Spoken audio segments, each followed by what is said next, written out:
Hello and welcome to my channel, AB Make It Artwork, where we do what we do to make that lovely Valentine's artwork for you. If you are new to my channel, maybe hit that subscribe button and join the AB Creative crew. We do sketchy art things.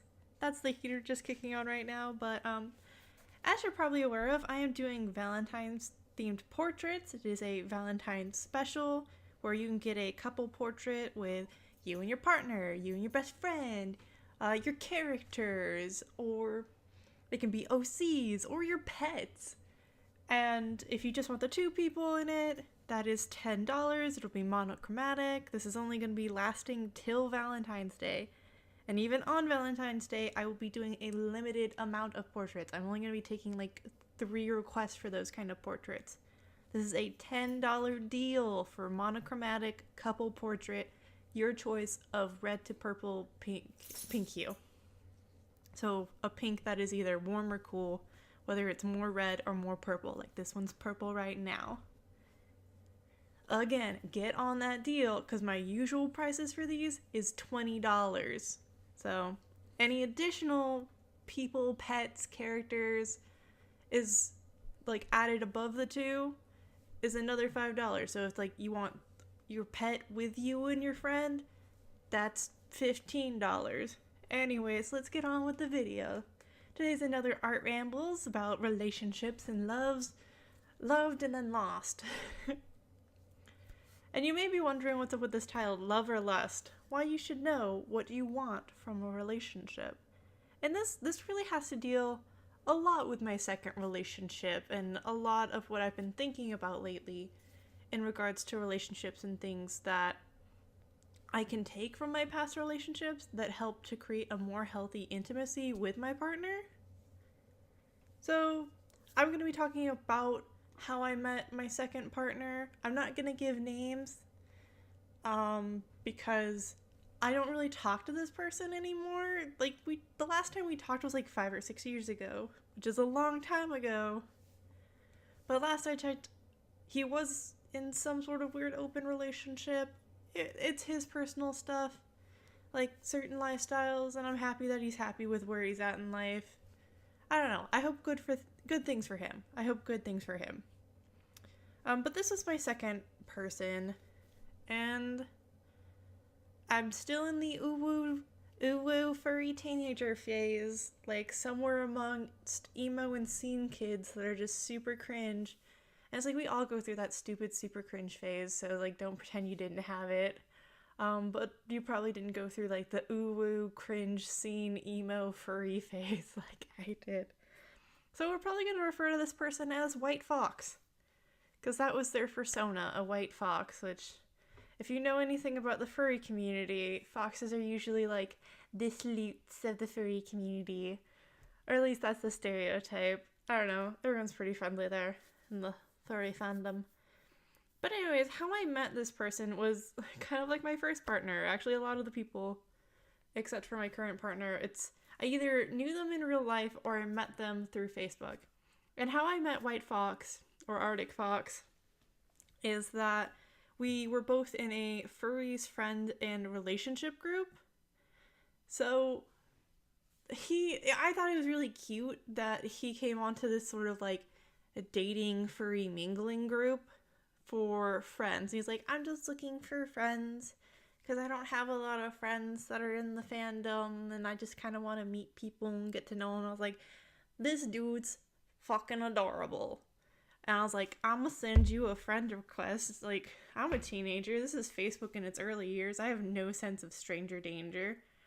But I sent him a friend request and we would chat and we kind of like talking with each other and we were like getting to know each other, being friends and being friendly. And eventually we're like, hey, like he was like, do you want to be my girlfriend? And the thing that's kind of like weird to like maybe some people is that I never met this person. Well, okay, eventually I did actually meet this person in real life and I was not catfished. One, so this isn't like a warning tale to like stranger danger, people be lying and telling you falsehoods and trying to get in your DMs. Like, no, this person was generally and genuinely like a sweetheart. I was their first relationship. They're like, hey, do you want to be in a relationship with me? Because I think you're just like so nice and so sweet. Like, I know we can't like physically be together, but I think you're such a nice and sweet person. I want to be in a relationship with you. I was like, sure, yeah, I will be your girlfriend. Like, I recently got dumped and went dumped.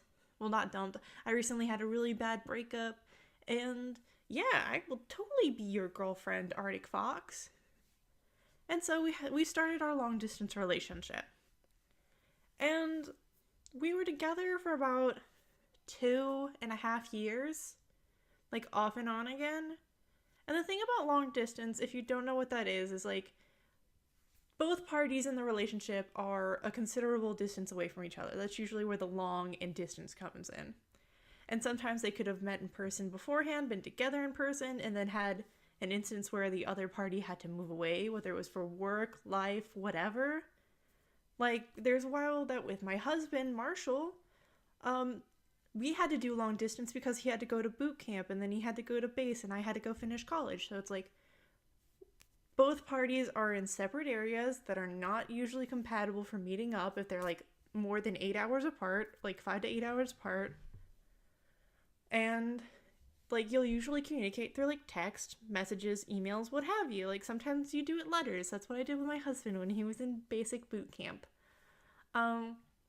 So most days we would message each other, we would text each other, we would message through Facebook, and sometimes we would do email, and sometimes we would do video chats. And that was pretty good. Our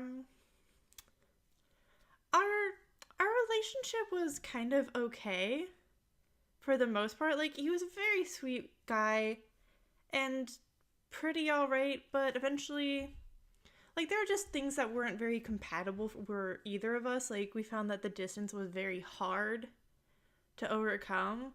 Like, I enjoyed that he was vulnerable and sensitive, and that he was willing to be vulnerable with me through our messages, through our conversations, and that was very attractive to me in a person, that he would give me attention and talk to me. But I had to make a lot of compromises for our relationship. Like, I allowed our relationship to be an open relationship where he could seek out sexual intimacy with other male partners. Like, that's something that I had consented to, whereas I didn't really want to do that. We'd considered maybe losing our first time to each other, but like, that never went through because eventually we broke up, of course, and we never really met each other that kind of long time, but that's like kind of aside the point.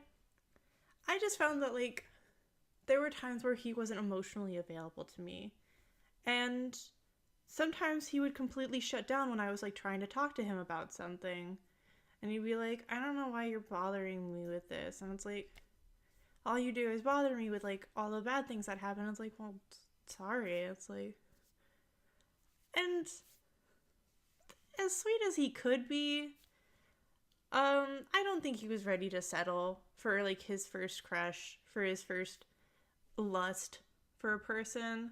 And I think he's like in a better like relationship for what his standards are. So this is what's gonna lead me to the next topic: to know what you want in a relationship. I like someone who is emotionally supportive, that will listen to me and be patient with me. My husband is very patient with me and willing to listen, willing to learn. And in this relationship with Arctic Fox, there is a kind of huge barrier with us not having physical intimacy of like cuddling, hugging, touching, being able to see each other in person. So I couldn't fulfill his need for physical intimacy. He couldn't fulfill my need for like emotional support. So those were like two big things that was like really dividing us. I need honest communication.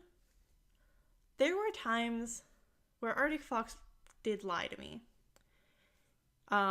He had lied about a friend of his that he said was like a sister to him. But last I checked, you don't get a blowjob from your sister. So that's like the closest thing to shade that I will give to any person. But there were like times where it's like I didn't feel like I could trust him.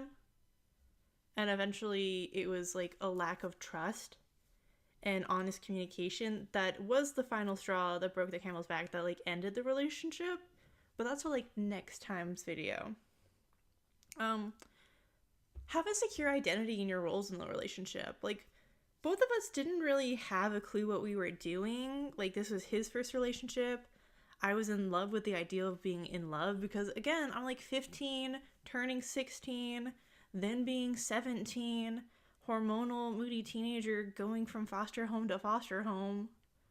Like, having lots of weird shit going on. And it is just a lot to deal with. Like, we didn't have secure roles for each other. Like, we didn't have honest expectations. Like, there was a point where we thought, like, that he had proposed, and I just jumped on the idea of being proposed to. And it's like, I realized that, like, now as an adult, it was kind of dumb of me. Like, we were both being stupid and young and reckless. And I guess, like, again, with the communication thing, like, communication is, like, my number one factor. Like, I want to be able to talk to someone and feel like I am valid in my, like, talking. And sometimes we just weren't available for each other. Like, we had the hour time difference. He had a life with his friends in real life. I had a life with my friends in school and all that stuff. And it was just, there was just too much conflicting with our interests for us to, like, maintain compatibility. And, like, I'm not saying that you should force compatibility in a relationship, because if something's not working for you, like, don't try to fit a square cube into a round hole. Like, don't put blocks in round holes. It's just geometry and science and shit. Like, if your chemistry isn't vibing, don't keep trying to add different components to it, because, like, speaking of chemistry, if you keep adding random elements to your solution, you might have combustion and very bad results. Or you'll make a poisonous vacuum of zombie virus. Who knows? But, like, if you don't know what you want in your relationship, I would suggest writing it down, thinking it out. Like, I like someone that makes me laugh, that makes me feel safe, that I can talk to openly and honestly, and be connected on an emotional level. Someone that I could have a family with. And financial stability is one of those, like, afterthoughts for me. I like the emotional stability first, and then financial. So those are, like, qualities that I want in a person, or that I have for my mindset for a partner. And yeah, I just think it's a really good idea to kind of just know what you want, and sometimes just sit down with your significant other and say what you want. Like, my husband and I, from time to time, we do hearts to hearts, and we talk about what do we want. Like, my husband wants me to clean more around the house, and I want him to try talking to me more. But we both know that we have to work on that together. And that I have to engage him for conversations, and, like, he has to see that, like, I do clean. It's just a cycle of clean and dirty repeatedly. And that we're each just really trying to look for validation in our efforts is, like, the end goal of that. But I hope you enjoyed this video. If you want to, like, go to any of my other social media, links are in the description down below. I hope you're enjoying this sort of healthy heart talk of, like, love and loss, because there's a difference, like, when you're a kid and you're first in a relationship. Well, not a kid, a youth. And you don't really know what love is until you finally realize that this person makes me feel absolutely comfortable. Anyways, I hope you're having a wonderful day wherever you are, and as always, make sure to do what you do to make that artwork for you. Lots of love. Bye.